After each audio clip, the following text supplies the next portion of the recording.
කතාවක් තියෙනවා නමක් හදාගන්න වැඩක් කරන්න ඕන කියලා. හරි ගමනක් ගියොත් නමක් හදාගන්න අමාරු නෑ. නමක් හදාගන්න අමාරුයි. ඊටත් වඩා අමාරුයි ඒ නම පවත්වාගෙන යන්න. සමහරක් අය තමන්ගේ නමට ඉස්සරහින් විශේෂිත නාමයන් එකතු කරනවා.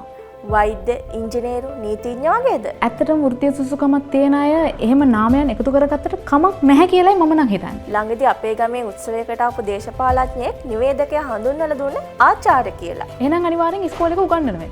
මිනිහා ඉගෙනගෙන නෑ උගන්වන්න තරම්. එහෙනම් කැම්පස් එකක ආචාර්ය උපාධියක්වත් ඇති. ඒත් නැහැ. ශිෂ්‍යත්වයේ ඕ ලෙවල් උගන්වන ගුරුවරුත් දැන් පෝස්ටර් කටවුට් වලත් ආචාර්ය කියලා දානවනේ. ගුරුවරයාටත් ආචාර්ය කියනවනේ. එහෙමත් නැත්නම් ආචාර්ය උපාධියක් ඇති. ඇත්තටම කවුරුවත් ඔවා හොයන්න යන්නේ නැහනේ. අපේ ගමේ සැලොන් එක කරන අක්කට ළඟදී ජනරංජන කියලා ගෞරව නාමයක් දීලා තිබ්බා. පදනමකින්. ඇත්තටම ඕවා කොහොමද දෙන්නේ? කාටද දෙන්නේ? මොන හේතුවකටද දෙන්නේ? කවුරුවත් ඕවා හොයන්නේ නැහනේ. ඇයි අපි මේකේ ඇත්ත නැත්ත හොයන්නේ නැත්තේ?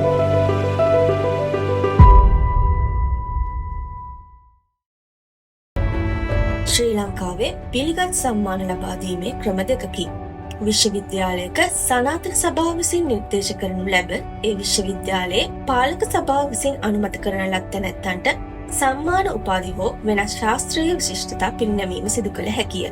මීට අමතරව ශ්‍රී ලංකා රජය නියෝජනය කරමින් රාජ්‍ය නායකයා වන මෙරට ජනාධිපතිවරයා විසින් පුරවැසියන්ට සම්මාන ලබා දිය හැක.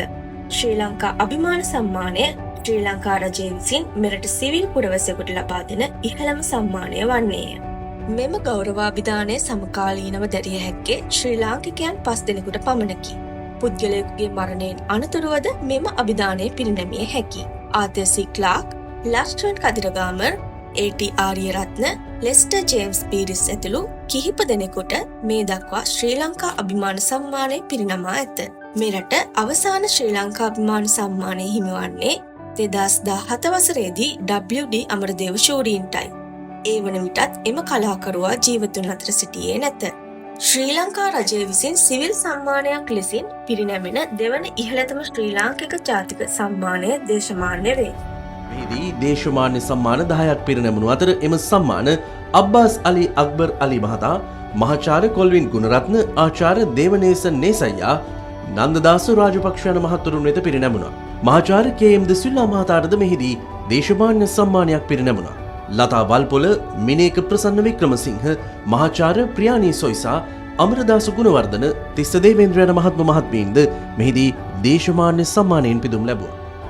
ඊට අමතරව ජාතියට කළ සේවය සඳහා දේශබන්දු, ශ්‍රී ලංකා සිකාමණි, ශ්‍රී ලංකා තිලක ගෞරව සම්මානද, නිර්භීතකම සඳහා වීර චූඩාමණි, වීර ප්‍රතාපා සම්මානද, විද්‍යාත්මක ජයග්‍රහණ සඳහා විද්‍යා ජ්‍යෝති, විද්‍යානිධි සම්මානද, කලා සංස්කෘතික හා නාට්‍ය කලාවේ ජයග්‍රහණ සඳහා කලා කීර්ති, කලා සූරි සම්මානද, ජාතික නොවන අය සඳහා ශ්‍රී ලංකාවේ මිත්‍ර විභූෂණ, ශ්‍රී ලංකා රත්න, ශ්‍රී ලංකා රංජන, ශ්‍රී ලංකා රම්‍යා සම්මානද ශ්‍රී ලංකා රජය මගින් පිරිනමනු ලැබේ. සාම්ප්‍රදායිකව අභිදානලාභියාගේ නාමයේ ඉදිරියෙන් එකී ගෞරව නාමය පදවි නාමයක් හෝ උපසර්ග නාමයක් ලෙස භාවිතා කරනු ලැබේ.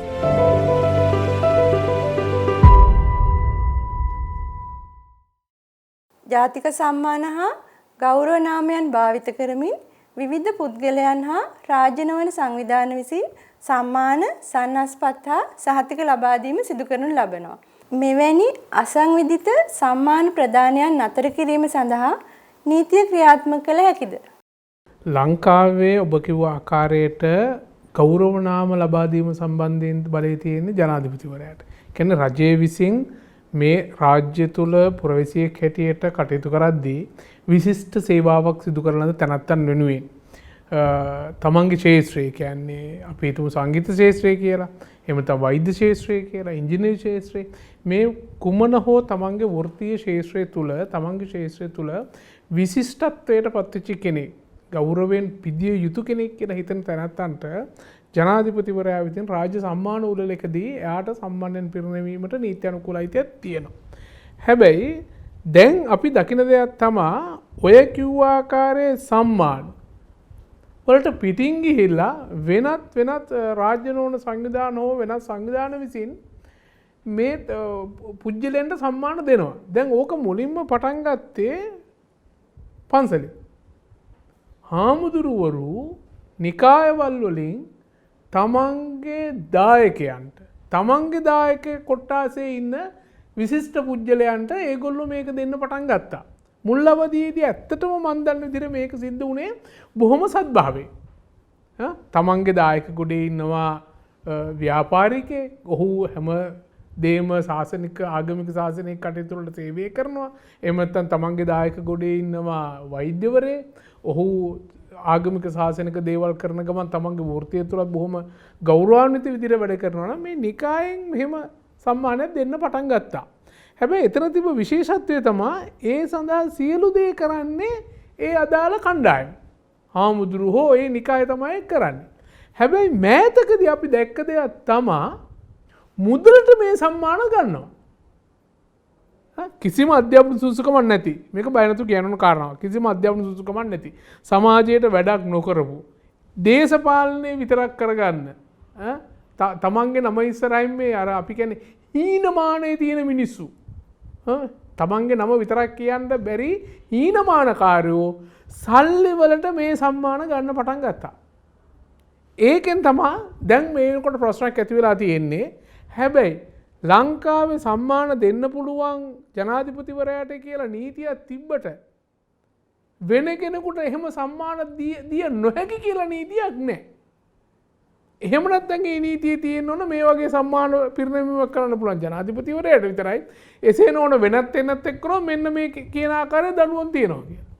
දැන් ලංකාවේ සම්මාන නොදිය යුතු බවට වරදක් හෝ දඬුවමක් නැහැ. ඒකෙන්ද ඔය ඔබ කියන ප්‍රශ්නය මේ සමාජයේ බරපතල සමාජීය ප්‍රශ්නයක්. උදාහරණයක් ඇටියට සමහර කසිප්පු මුදලාල්ලා දේශමාන්‍ය වෙලා තියෙනවා. සමහර ලී මුදලාල්ලා පරිසරිතකාමී වෙලා තියෙනවා. පන්සල පැත්ත පළාත ගියපු නැති අය ශාසන ශෝභන වෙලා තියෙනවා. මේ මම දැක්ක මේ රූපලාවන්‍ය වලට දෙන සම්මාන එක හිතාගන්න බෑ නම පාවිච්චි කරන්නේ කොහොමද කියලා. ඉතින් මේක දැන් සිද්ධ වෙලා තියෙනවා මේක මුදලට මේ දේවල් දෙන එක. ඔකේ තියෙන භයානකකම මුදලට මේ දැන් සම්මාන නාමයක් ගෞරව නාමයක් නම් කමන්නේ. ආචාර්ය මේ ඇකඩමික් ක්වොලිෆිකේෂන් ඒ කියන්නේ අධ්‍යාපනික සුදුසුකම් පවා මෑත කාලේනෝ මිනිස්සු මුදලට ගන්න පටන් ගත්තා. ඉතින් මෙහෙම ප්‍රශ්නයක් ඇති වෙච්ච ගමන් අපේ රටේ දේශපාලනයෝ ආණ්ඩුව පාර්ලිමේන්තුවේ මේ ගැන කතා කරනවා.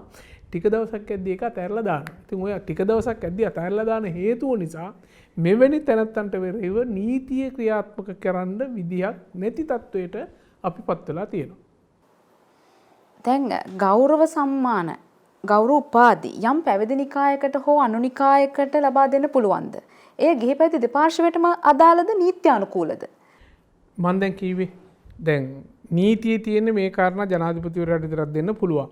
හැබැයි අපේ රටේ තියෙන නිකාය තුනෙන් අර මුල් අවදියේදී මෙහෙම තමන්ගේ දායකයන් අතර ඉන්නවනම් එහෙම සුවිශේෂී පුජ්‍යලේ ඒගොල්ලන්ට ගෞරව නාමයක් දුන්නා. දැන් මේක එච්චර ලොකුවට ව්‍යාප්ත වෙලා තිබ්බ දෙයක් නෙවෙයි. මේක එහෙම ඕන අයට ගන්න පුළුවන්කමක් තිබෙත් නැහැ. ඒකට උන්වහන්සේලා මුලින් මෙහෙම දෙයක් දෙනකොට ඒ නිකායට සේවය කරාම දෙනකොට ඒකට යම් කිසි ගෞරවයක් යුක්තව තමයි ඒක කරේ. ඒක එහෙම ලේසි පාසු කටයුත්තක් නෙවෙයි ඒ කාලේ. ඒකට එහෙම නීතියක් නැහැ. මේ සම්මානයක් දෙන්න පුළුවන් කියලා. ඒක නිකන් අර ආදරේට මේ නේද තාත්තට වැඩි ආදරෙට සුදු තාත්ති කියනවා වගේ වැඩක්. ආදරේ වැඩි වුණාම කියන දේ. ඉතින් හාමුදුරුවෝ කරෙත් එහෙම. තමන්ගේ දායක ගොඩේ ඉන්නවා. තමන්ගේ පන්සලට, තමන්ගේ නිකායට, මේ සමස්ත ශාසනයට, රටට, ජාතියට වැඩ කරන මිනිස්සු. දැන් සමහරවිට අපි දැකලා තියෙන්නේ මලගේ වුණාට පස්සේ ಗುಣකතන කරනවානේ. ඒ වෙනුවට ඒගොල්ලෝ ජීවත් වෙලා ඉදී මේ මනුස්සයව ඇගීමකට ලක් කිරීමක් කරා. දැන් ඒකේ වරදක් තිබෙන්නේ නැහැ ඇත්තටම මුල් කාලේ. දැන් වෙනකොට මේ ප්‍රශ්නගත කාරණාත් එක්ක ඒව පවා සාකච්ඡාවට බඳුන් යුතු තත්ත්වයට දැන් පත් වෙලා තියෙනවා. නිකායකින් හෝ අනුනිකායකින් යම්කිසි පුද්ගලයෙකුට ලබා දෙන ගෞරව නාමයක් තමන්ගේ නමත් එක්ක පාවිච්චි කරන්න පුළුවන්ද? ඔව් ඒකේ වරදක් නැහැ. දැන් මම කියන්නේ මේ ගත්ත නාමය දැන් එයාටනේ දුන්නේ. ඒකට එයානේ මේ ඒ නමට ඒ නාමය ලබන්න සුදුසෙක්ින්ද එයාට දුන්නේ. ඉතින් එතකොට එයාට බොහොම නිහතමානීව Tamanට හම්බෙච්ච දෙයක් එහෙම පාවිච්චි කරාට කමක් නැහැ. ඒක වරදක් නෑ. ඒක මොකද එහෙම පාවිච්චි කරන එක Tamanට ලැබිච්ච දෙයක් නම් ඒක පාවිච්චි කරන එක නීති විරෝධී නෑ. එතකොට එයා එහෙම පාවිච්චි කරන එකේ වරදක් නෑ. මොකද ඒක නීති විරෝධී කටයුත්තක් නොවන හින්දා. දැන් ඔබතුමා ඔය සඳහන් කළ ආකාරයට රාජ්‍ය මගින් දෙන ගෞරව නාමයක් තමන්ගේ ලෙටර් හෙඩ් එකක හෝ විසිටින් කාඩ් එකක හෝ එහෙම නැත්නම් තමන්ගේ CV එකේ පාවිච්චි කරන්න පුළුවන්ද? ඔව් එහෙම ප්‍රශ්න නෑ. මොකද එයා මම ඒක දකින්නේ එයා උපයාගත් දෙයක් හැටියට. එයාට නිකන් අම්බිච්ච දෙයක් නෙවෙයිනේ. එයා රටට කරපු සේවයක් වෙනේ රාජ්‍ය විසින් එයාට සම්මානයක් දෙනවා. හරි එයා ශාසනයට ආගමික ජාතිකෝ සේවාවක් වෙනුවෙන් කිසියම් නිකායකින් එයාට දෙනවා. හරි එතකොට ඒ වගේ දෙයක් එයාගේ මොකද ඒක වෙන ගණන ක්‍රමයක් නෑනේ. ඉතින් එයාට පුජ්‍යලිකව හම්බෙච්ච දේ එයාගේ ලිපි ශීර්ෂයක හෝ එහෙම නැත්නම් විසිටින් කාඩ් එක එහෙම පාවිච්චි කිරීමේ දෝෂයක් නෑ. එතකොට සුදුසුකමක් නොමැතිව මුදලට හෝ එවැනි දෙයක් ලබාගත් පුද්ගලයෙකුට තමන්ගේ නමත් එක්ක ඒ නාමය පාවිච්චි කරන්න පුළුවන්ද? දැන් ඉතින් ගත්තට පස්සේ පාවිච්චි කිරීම වරදක් නෑ. අපිට ප්‍රශ්නේ තියෙන්නේ දැන් මම අර මුලිනුත් කියවනේ යම් සේවාවක් කරපු කෙනෙක් ඇගීමකට ලක් කරලා හැබෑවටම වෙනත් පාර්ශවයක් විසින් දෙන සම්මානයකුයි තමන්ගේ හීනමාන හින්දා කිසිම සුදුසුකමක් නැති සමහර මිනිස්සුන්ට හම්බෙච්චි සම්මානවල කියන නම කියද්දි අපිට hina යනවා. එහෙම විහිළු සාගත නොවන ආකාරයට මේක පාවිච්චි කරන්න ඕනේ. ඉතින් කොහොම හරි ඒක ගත්තා නම් මං කියන්නේ එයා ඒක පාවිච්චි කරන එක නීති විරෝධී කටයුත්තක් නෙවෙයි. අපි හිතමු කවුරු හරි ඉන්න කසිපු මුදලාලි කෙනෙක් මේ ජාතික අභිමානී කියලා සම්මානයක් අරගෙන. එහෙම නැත්නම් ශාසන කීර්ති කියලා සම්මානයක් අරගෙන. පන්සලට සල්ලි විසි කරන්නේ නැතිනේ. හරි ඕ වෙන සංවිධානයට ගිහිල්ලා මට නම නැහැ නිකම් මුදලාලි විතරයි තියෙන්නේ ඕකට නමක් ඕන කියලා දේශමාන්‍ය කියලා ඉතින් ඉල්ල ගන්නවා. එහෙම දෙන තැනකි. ඉතින් ඉල්ල ගත්තට පස්සේ එයා ඒක පාවිච්චි කරනවා. දැන් මේක නීති විරෝධී නෑ. මෙතන තියෙන සදාචාරය සම්බන්ධ ප්‍රශ්න.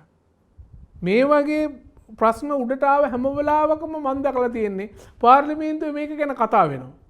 මේකට දැඩි ක්‍රියාමාර්ග ගන්නවා කියලා. ඒක තමයි වචනේ. පාර්ලිමේන්තුවේ අපේ බදු මුදල් වලින් සෑහෙන දවසක් විතර කාලය අරගෙන කාලය ලක්ෂ ගණන් වියදම් කරලා මේවට දැඩි ක්‍රියාමාර්ග කරනවා කියලා ප්‍රකාශ කරනවා. හැබැයි ගත්ත දැඩි ක්‍රියාමාර්ගයක් මේ වෙනකන් නැහැ.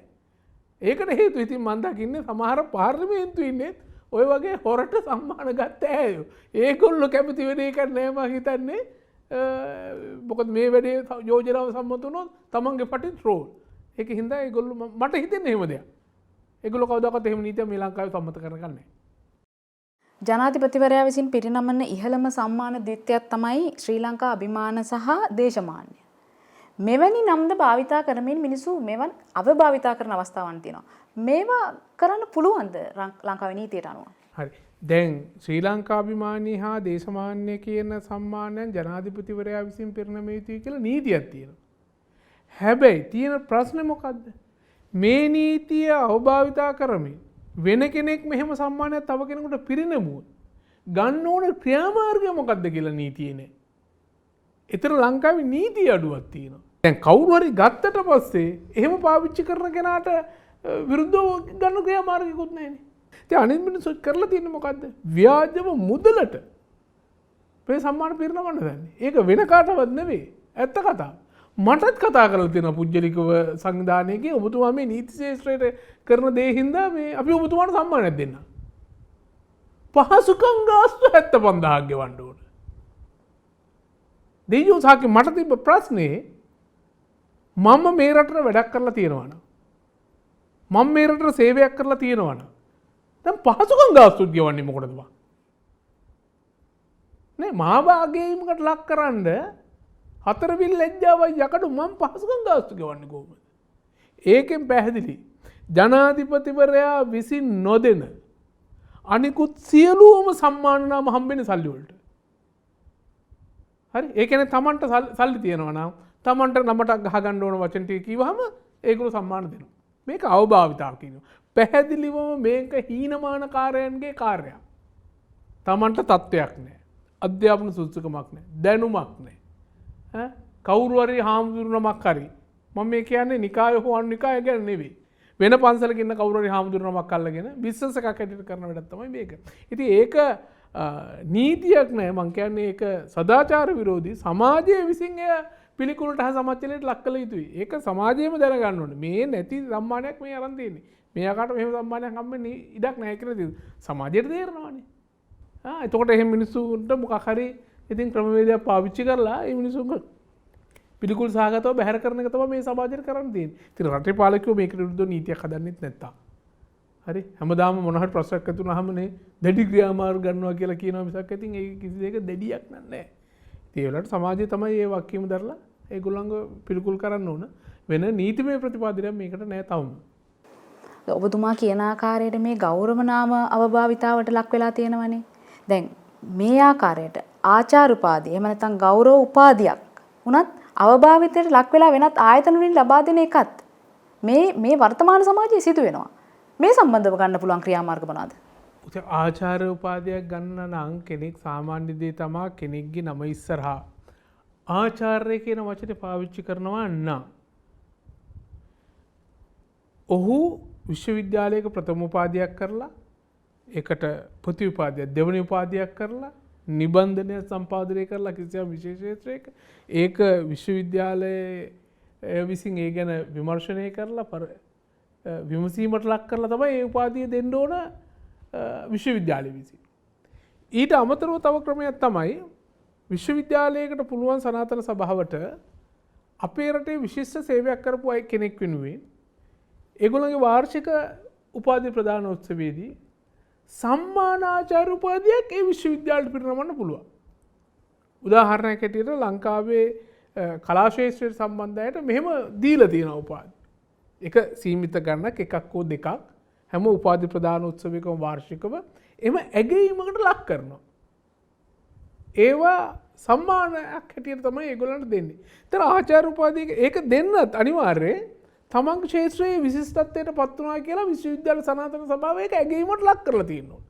එයා විශ්වවිද්‍යාලයට ඇවිල්ලා පළමු උපාධියක් කරලා ශාස්ත්‍රපති උපාධියක් හෝ එහෙම දෙයක් කරලා නැහැ. හැබැයි එයාගේ ක්ෂේත්‍රය තුළ ඒක අපි කියන්නේ විශ්වකෝෂයක් වගේ මිනිස්සු ඉන්නවානේ. දැන් උදාහරණයක් හැටියට පහුගිය දවසක අභාව ප්‍රාප්ත වෙච්ච මාල්නි ෆොන්සේකා ලංකාවේ. ඒ රංගපෑම විශිෂ්ට රංගනයක්. ඒක අධ්‍යයනය කරන්න දෙයක් තියෙනවා. එයා වාණිජ සිනමාවේද කලාත්මක සිනමාවේද සම්භාව්‍ය සිනමාවේද රංගපෑම කියන එක නෙවෙයි. ඒ රංගපෑම අධ්‍යයනය කරන්න පුළුවන්. එතකොට එයා ඒ තුල අර ලොකු පරාසයක් තුල එයාගේ දක්ෂතාවයන් පෙන්නලා තියෙනවා. එතකොට ඒක ඇගීමකට ලක් කරන්න පුළුවන්.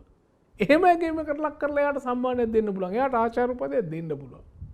එහෙම දීපු කලාකාරයෝ ලංකාවේ ඉන්නවා. හැබැයි ඕකම අපභාවිතා වෙනවා වෙනත් ආයතන විසින් ආචාර්ය උපාධි දෙනවා. ඉතින් පළවෙනි කාරණේ තමයි ආචාර්ය උපාධියක් විශ්වවිද්‍යාලයකට හැර වෙන කාටවත් දෙන්න බෑ.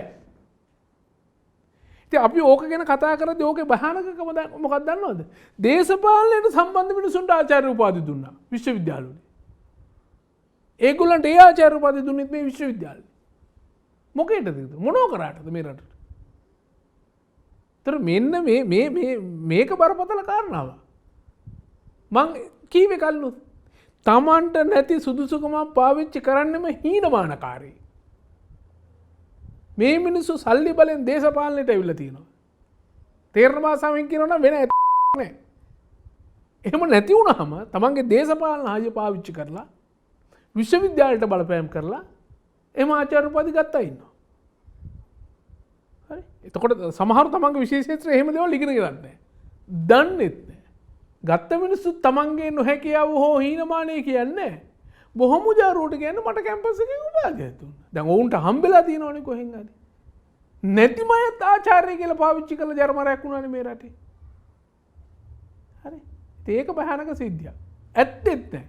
හැබැයි ඒකට විරුද්ධව නම් නීතිය ක්‍රියාත්මක වෙන්න පුළුවන්. නීතිය ක්‍රියාත්මක කරන්න පුළුවන් කියලා ඔබතුමා කියවනේ. කොහොමද එහෙම නීතිය ක්‍රියාත්මක කරන්නේ?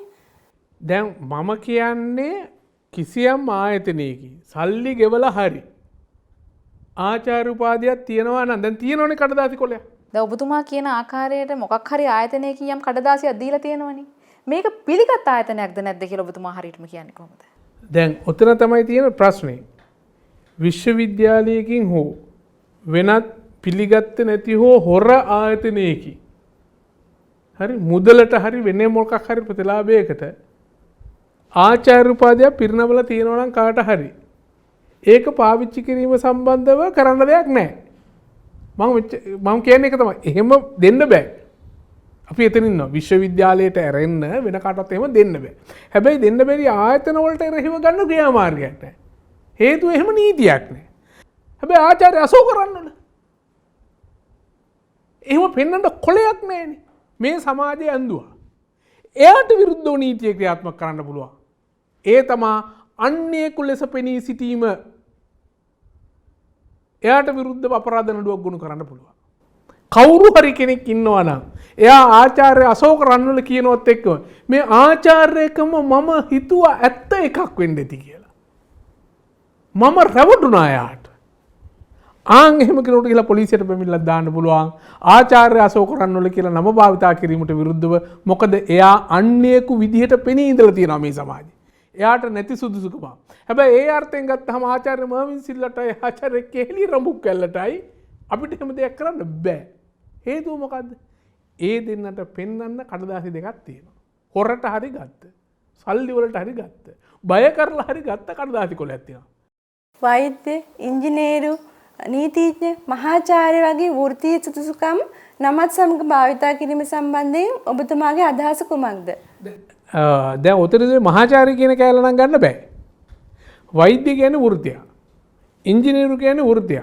නීතිඥ කියන්නේ වෘත්තිය. ඒතර මේ තුන්ගොල්ල අධ්‍යාපනය ලැබලා ඒ විෂය හදාarලා අදාළ විභාග පාස් වෙලා ඒ වෘත්තීය සුදුසුකම ගත්ත කට්ටිය. ඒතර වෘත්තීය සුදුසුකම ගත්ත වෛද්‍යවරයෙකුට හෝ ඉංජිනේරුවරයෙකුට හෝ නීතිඥයෙකුට තමන්ගේ නම ඉස්සරහින් මේක පාවිච්චි කරන්න බාධාවක් නැහැ. මේව සම්මාන හැටියට දෙන්න බෑ. හැබැයි මහාචාර්ය කියන්නේ වෘත්තීය සුදුසුකමක් නෙවෙයි. මහාචාර්ය කියන්නේ විශ්වවිද්‍යාලයක උගන්වන තැනැත්තෙකුට හම්බෙන තනතුර. එයා මුලින් සහායක කතිකාචාර්යවරයෙක් විදියට ගිහිල්ලා ඊට පස්සේ කතිකාචාර්යවරයෙක් වෙලා ඊට පස්සේ ජ්‍යෙෂ්ඨ කතිකාචාර්යෙක් වෙලා කතිකාචාර්යවරයෙක් වෙලා ඊට පස්සේ තමයි මහාචාර්යවරයෙක් වෙන්න ඕන. ඒක හරියට අර ඉස්කෝලේ උපගුරුයි විදුහල්පති වගේ දෙයක්. ඉතින් විදුහල්පති කාලේ ඉන්නකම් විදුහල්පති කියන්න පුළුවන්. අයින් වුණාට පස්සේ හිටපු විදුහල්පති. හිටපු විදුහල්පති කියලා පාවිච්චි කරන්නත් නිල තත්ත්වයක් නැහැ. ඒතර මහාචාර්ය කියන නම නම් මහාචාර්ය කියන කෑල්ල නම් විශ්වවිද්‍යාලයේ උගන්වන අවධියේ ඇරෙන්න පරිබාහිරව අයින් වුණාට පස්සේ එහෙම කාටවත් පාවිච්චි කරන්න බෑ. විශ්වවිද්‍යාලයෙන් අයින් වෙනකොට කවුරු හරි කෙනෙකුට ඕනනම් පුළුවන් විශ්වවිද්‍යාලයෙන් ඒ තනතුර ඉල්ලන්න. මම විශ්වවිද්‍යාලයේ විශ්‍රාම ගන්නවා මේ තනතුර මට භාවිතා කරන්න දෙන්න කියලා. එතකොට යාට පිරිනවනවා මහාචාර්යකම. අපි ඒගොල්ලන්ට කියනවා සම්මානිත මහාචාර්යවරු කියලා. හරි? උදාහරණයක් ඇටියට ගත්තහම මම හිතන්නේ ජේ.බිත්සානායක මහත්තයා විශ්වවිද්‍යාලයේ හිටපු මහාචාර්යවරයෙක්. එයා අයින් වුණකොට විශ්වවිද්‍යාලයෙන් කොළඹ විශ්වවිද්‍යාලයේ මේ තනතුර දුන්නා එතකොට පාවිච්චි කරන්න කියලා. දැන් හැබැයි එතුමා නම පාවිච්චි කරන්නේ මහාචාර්ය කියලා එක්ක වරහන් ඇතුළේ සම්මානිත කියලා දානවා නැත්නම් කෙලින්ම ලියනවා සම්මානිත මහාචාර්ය කියලා. ඒතර මේක වරදක් නෑ. නීතිඥයෝ හැටියට සුදුසුකම් ලැබපු කෙනෙක් මේක පාවිච්චි කරන එක වරදක් නෑ. එසේ නොවන කෙනෙක් පාවිච්චි කරනවා නම් ඒ කියන්නේ ලැබුණ නැති දෙයක්. කවුරු හරි පාවිච්චි කරනවා නම් අර අන්‍යයෙකු ලෙස පෙනී සිටීම කියන එක යටතේ එයාට විරුද්ධව නඩු පවරන්න පුළුවන්. මම දන්න උදාහරණයක් තියෙනවා. ඉස්කෝලේ 5ට වගේ නැති මිනිස්සෙක් මහාචාර්ය කියලා පාවිච්චි කරනවා. හැබැයි කාටවත් එහෙම වරදක් වෙන්නේ නැහැ. රවට්ටලා සල්ලි ගන්නෙ නැහැ. වෙන මොකුත් මේ මිනිස්සයා ඉල්ලන්නේ නැහැ. හරි. හැබැයි දැන් අශෝක රන්වලත් එක්ක පටල ගන්න එපා. අශෝක රන්වල මේවා ඉල්ලුවා. ආචාර්ය කියන නම ගහලා ඡන්ද ඉල්ලුවා. හැබැයි මම මේ කියන මහාචාර්ය කියන පාවිච්චි කරපු තැනත් එහෙම කිසි දෙයක් ඉල්ලුවේ නැහැ. ඔහු සුබ සාධක කටයුතු සඳහා සමහර අයට ලියකියවිලියම දීලා තියෙනවා මහාචාර්ය කියලා. ඉතින් අවාසනාවට සිද්ධ වුණේ කිසියම් සැකකාරයෙක් සම්බන්ධව එක්තරා පොලිස් අධිකාරිවරයෙකුට ලියුමක් කියලා තියෙනවා. ඔහුගේ ලෙටර් හෙඩ් එකේ මෙන්න මෙහා ගිර සලකලා බලන්න කියලා. වෙන එකත් ඒ නමේ දෝෂ නිසා මහාචාර්ය කියලා ලියලා තිබ්බ විදිහම වැරදි නිසා පොලිසිය විමර්ශනය කරා කවුද මේ කියලා. අන්න එතනදී ආවත් අඩංගුවට අරන් අධිකරණය ඉදිරිපත් කරා අන්නේකු ලෙස පෙනී සිටීම කියලා. එතකොට කවුරු හරි කෙනෙක් වෛද්‍ය කියලා කියනවනම්, කවුරු හරි කෙනෙක් ඉංජිනේරු කියලා කියනවනම්, කවුරු හරි කෙනෙක් නීතිඥ කියලා කියනවනම් තමන් ලබාගෙන නැති වෘත්තීය සුදුසුකමක් එයාට විරුද්ධව නීතිය ක්‍රියාත්මක කරන්න පුළුවන්. වරද තමා අන්‍යයෙකු ලෙස පෙනී සිටීම.